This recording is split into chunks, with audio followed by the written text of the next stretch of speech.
Hey folks, this is Bastin Slot. Welcome to a newly updated Prehistoric Kingdom. Update 6 for the game has just come out, bringing with it a brand new creature. We've got donation boxes, new rocks, mangrove trees, and also automatic grass masking. Those are the 5 headline features. It's a beautiful day for our lovely new mammals. We're going to dig into that in just a second, but first let's take a look at them in the genetics screen. A little bit easier to get a nice close look. No idea why we're past. I've not figured out the path system, clearly. So let's just ignore that. And let's go check out our genetics system. So we actually only have 2 species of Paraceratherium, interestingly enough. This one here is the Transoralicum, let's go with that, which is not the type species, but is the most commonly seen one, because this is the species we have the most complete skeleton for. So a lot of art, a lot of skeletals for Paraceratherium will be based on this species here. An absolute beauty, wonderfully animated. Can't wait to go check out some of those more animations in the game in just a minute. We can see some stats here as well about the minimum size and fence security, all required, but of course we are playing on sandbox. Male to female, there is very, very little differentiation at all. I actually don't see a difference whatsoever. The female might have a... no, okay. So, same on the male and female. Our other Paraceratherium species is the slightly smaller Bugtiensi, or Bugtiens. This is the type species for Paraceratherium. Again, male-female, basically identical. What I really like about this one, though, is, as we said in the other video, it's got this kind of almost armor plating in the way that its skin folds around its body, and we've got these kind of nodules on the back of the armor plating on the thighs. It's very, very similar to an Indian rhino, for example, and I suspect rather strongly that's what it's been modeled after. So it's really interesting, and it makes a creature that has the same basal shape. You know, the shape is essentially identical, as you can see. It looks entirely different, not just because of those darker, beautiful colors, but because of the nodules, because of that, the way the skin and muscle falls about the body. The third new addition is Juxia charamurenensis. Bloody Nora, it's a mouthful. Not a Paraceratherium. This is an alternate genus altogether called Juxia, and Juxia is a member of Paraceratheridae, but it's much more small. It's much smaller, as you can see. You know, look at our little person over here. Comparison there.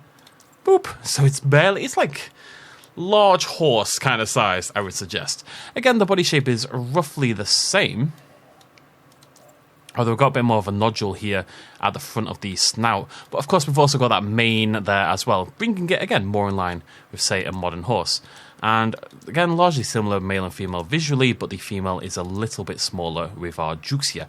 I really like this as an idea, because whilst, you know, Paraceratherium is the headline addition, there's no Paraceratherium species that's going to be this small, but by bringing in Juxia instead, we've got something much smaller, so, you know, fills a different niche, and it still resembles the creature added to the game. So I think that's a really, really cool combination of things right there. Let's go take a look at them in-game. So we're going to head over here, I'm going to disable the silly little UI, and there is our Paraceratherium right there, looking absolutely beautiful.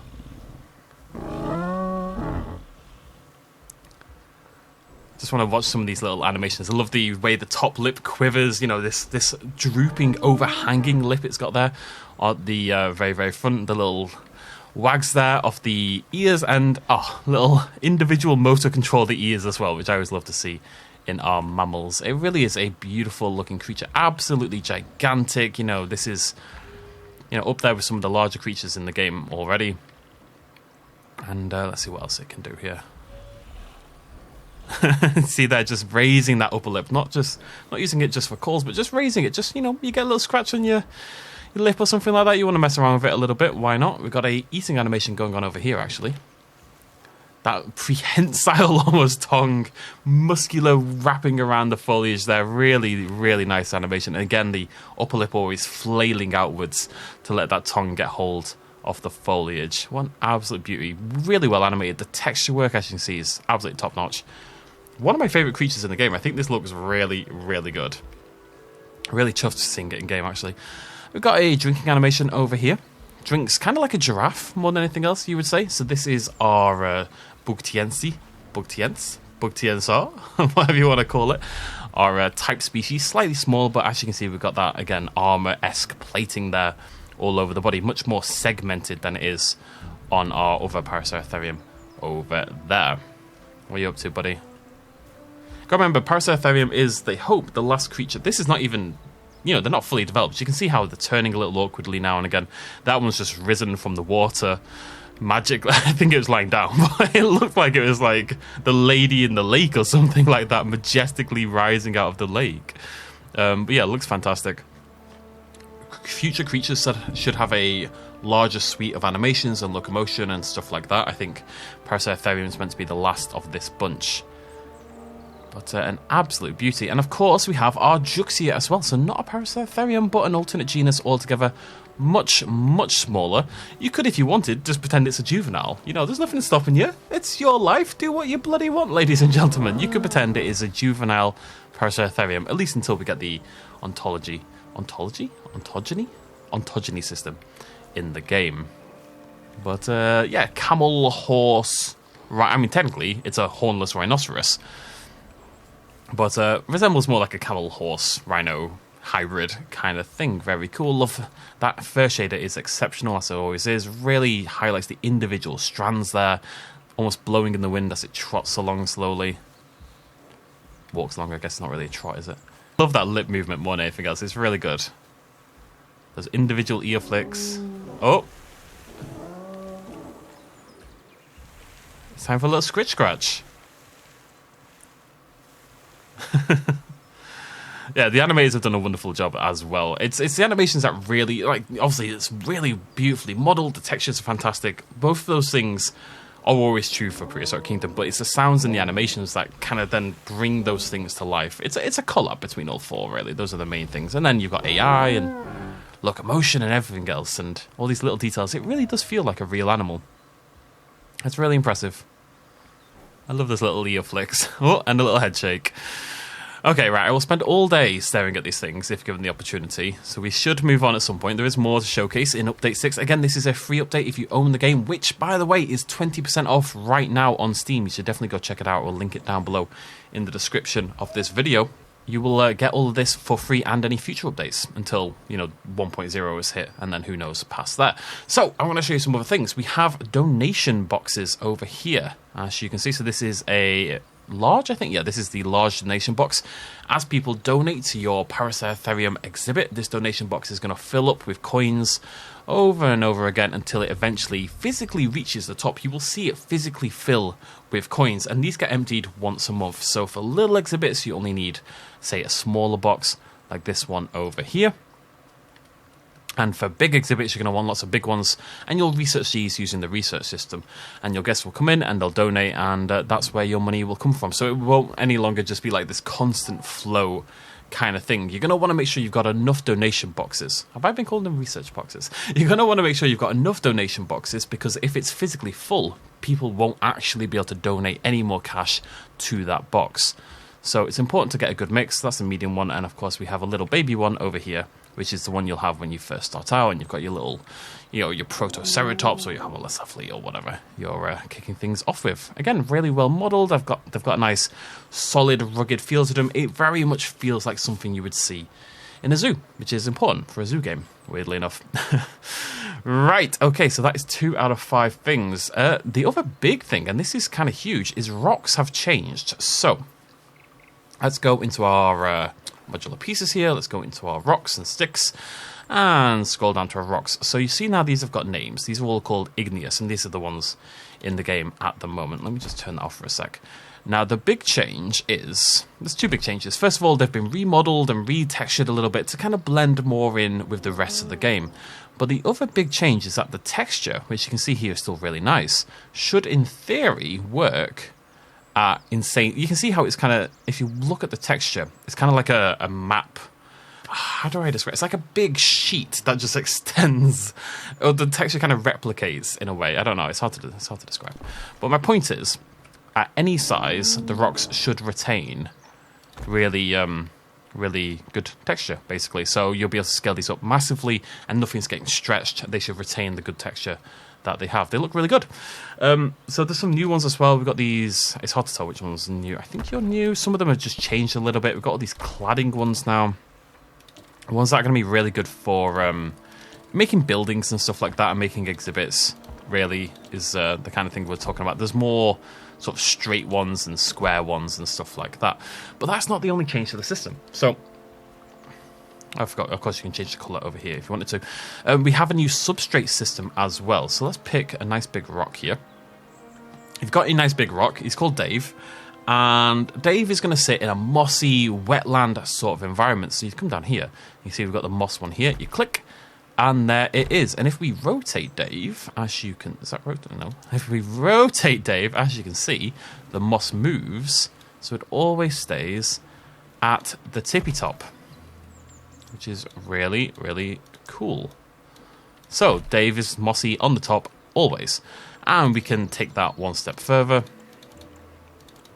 And we can change this substrate to sand, as you can see. And we can also change it to snow, as you can see. So same sort of deal. Boop. Make all these into snowy rocks, if that's what you want, or make them all into mossy rocks, sandy rocks, whatever you so choose. And you can even change the colour. You can see this colour over here is changing. If you want bright red, pinkish moss, you can do that. You know, there's no limitation here. It's just it's a really cool idea, really cool system. And nice and flexible. Substrate always rises to the top and should give us the ability to make some more, I don't know, just natural feeling exhibits. You can see we've got some mossy rock over here and it just blends in a little nicer than it would do if that moss wasn't present, in my opinion. All right, two things left, blah, blah, blah. We have some new mangrove trees. These are for the wetland biome specifically. Mangrove. There we go. So I've used them here, but I'll just show you them over here as well. We've got Mangrove 1. Mangrove 2. Mangrove 3. Little baby mangrove. There you go. Just some mangrove trees, spindly there. The roots sort of spraying out everywhere to get as much water as possible. Really good at just, you know, plonking in at sort of the edge of the water, the edge of your bays and your beaches and stuff like that. Just really nice to see, you know, wetlands aren't like the featured biome. There isn't really one there, but just nice to see things getting added, little things being developed in that respect as well. A final thing, you can see it in action right here, but there's a new automatic grass masking system in that when you put down certain things, that's feeders, modules, you know, like your viewing area module, for example, walls, floors, and roofs, it'll mask out the area around it so you don't get loads of grass sort of crossing over it, the side of your paths and stuff like that. So if we put a bit of path down here, boop, it masks out the grass. It's going to make things look a whole lot neater. We can do that with, let's grab a feeder as well to showcase that, which is actually the important one, because then you'd put this down in an exhibit and it would be covered in grass. It would be very hard to see. You'd have to go through and change the texture yourself. It's kind of a pain in the ass. But now, I wonder if it works with that one. No. Why would it? See, that's nice. It's not just been applied to everything willy-nilly. It's been applied to the logical ones. The point is just so that you can see what's going on, basically. And that, ladies and gentlemen, is update 6. It's, you know, not a humongous update, but it adds a really cool new creature. Technically 2 new creatures, 2 new genuses, 3 new species. Donation boxes, I think, is a really nice idea. And it's an addition to the research system. New rocks and styling, that's quite a big deal. The new substrate system. A couple new trees, and the grass masking is just a nice little building thing as well. A really cool little update. And I love seeing individual creatures, again, sounds and looks fantastic. I love seeing these individual creatures being added in updates. It's nice when we get the big biome ones, you know, where Dilophosaurus, etc., and they all come with a new building set and it's all desert themed. That's great. I love that little raised lip there. That's all great stuff, but it's a nice surprise when you're just playing and, oh, hey, random new creature this month. And I think that's going to keep players a little bit more interested in the long term as well. So, really cool stuff to see. All right, I'm going to stop prattling on. Thank you so much for joining me. Let me know what you think about Prehistoric Kingdom's brand new Update 6 in the comment section down below. We will be starting Prehistoric Kingdom. I think it's probably going to be next week. I've been talking for a long time about how I had to achieve something in my personal life, I guess. And I basically have now, so we can get started. I'd really like to build a park. And I think we're going to play in challenge mode as well. I'd like to earn my way up to the top and get ourselves a Paraceratherium and the Rex and all that later on. Cool. Thank you so much for joining me. I will see you lovely folks very soon. Throw me a like down below if you enjoyed the video and you're excited about PK's brand new update. I'll see you lovely folks very soon. Cheers, much love as always. Bye-bye.